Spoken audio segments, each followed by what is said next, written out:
centre social des Petits Prés Sablières à Créteil. On y va.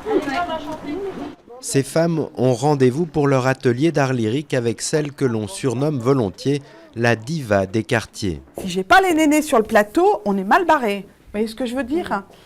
Avec son langage cru, Malika n'hésite pas à malmener ses élèves, mais c'est pour mieux les faire progresser.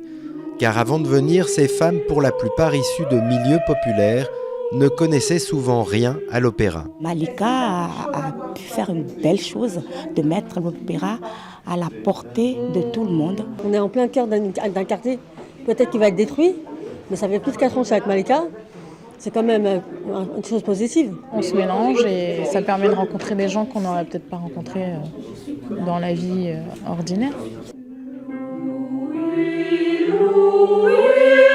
On y va, 1, 2, 3. Déjà plus de 15 ans que cette fille d'Algérien née dans le bidonville de Nanterre fait chanter les femmes des cités. La cantatrice qui a découvert la musique pendant ses longues années de convalescence après avoir été renversée par un camion à l'âge de 3 ans, y voit une forme de revanche sur l'histoire. Mais pas seulement. C'est une manière de lutter contre ce que j'appelle moi un racisme social. Je veux dire, on a des cases, on a des idées, et souvent on oublie que les gens qui sont dans le quartier sont des gens qui sont riches intérieurement. 2 mois plus tard, c'est l'heure d'une représentation à Bondy, en Seine-Saint-Denis. Dernier coup de peigne et de maquillage, et surtout dernière recommandation de la diva. Si vous avez un trou de mémoire, là, ça reviendra. Ce soir, il y a des femmes de banlieue parisienne, mais aussi de la banlieue lyonnaise. Le trac est là, bien sûr, mais pour Malika, c'est déjà un pari gagné.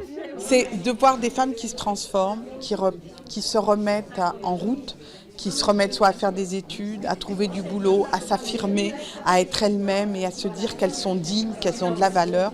C'est le plus beau message qu'elles me renvoient. Et surtout, c'est qu'elles chantent bien.